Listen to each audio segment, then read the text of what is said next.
Okay, we are going to be looking at one of the biggest trials in Utah. It is the trial of Joe Hill.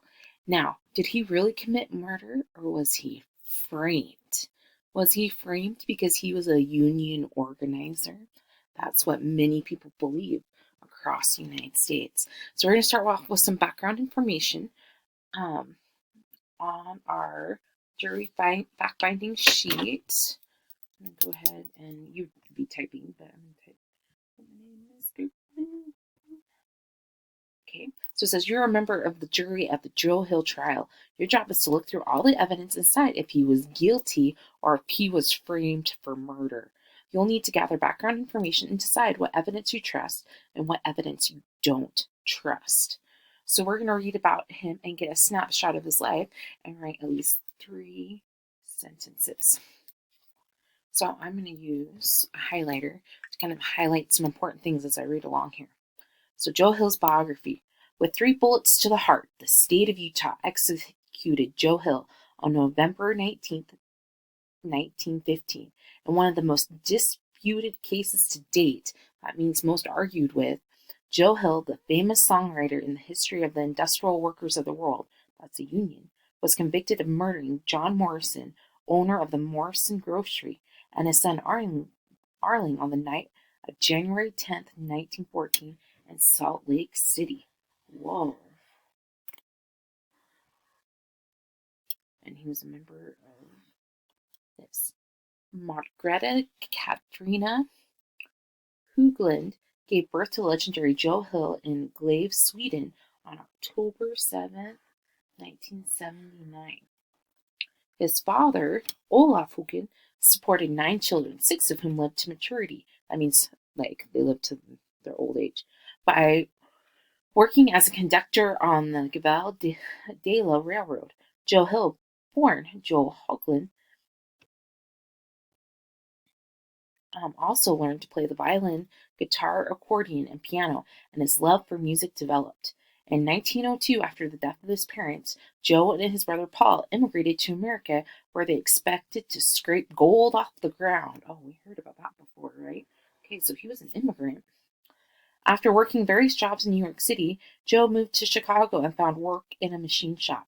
Shortly thereafter, he was fired from his job and blacklisted. That means he wouldn't be allowed to be hired by anybody else for attempting to organize the workers. So he got fired for trying to organize and unionize the workers.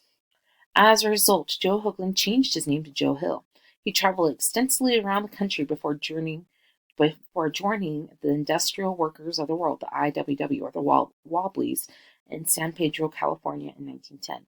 They were a more militant group fighting for the workers' rights. That means they were more like aggressive.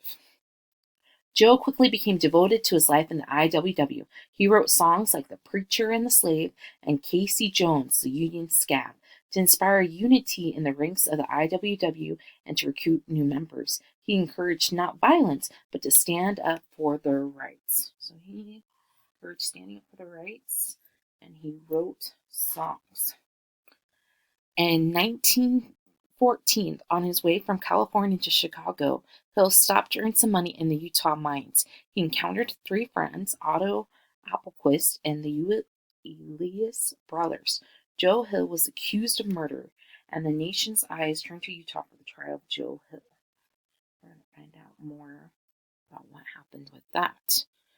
Okay, so now that we got that stuff organized, we just need to write 3 sentences. So I'm going to take some things from the things that we highlighted here, and I'm going to write it, and in your case, you can type it on the first page of this sheet.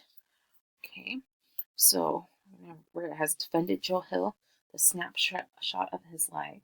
Well, we definitely want to put down he was an immigrant from Sweden who came to America, right?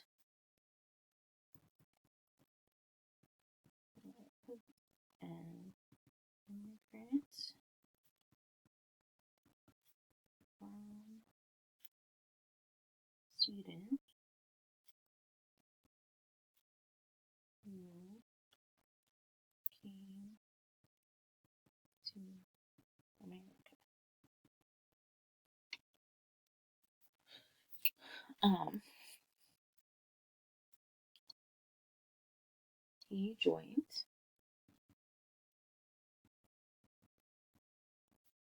the IWW. He wrote, wrote songs for the relief. He was accused of murder. Okay, so there is your first part of your assignment.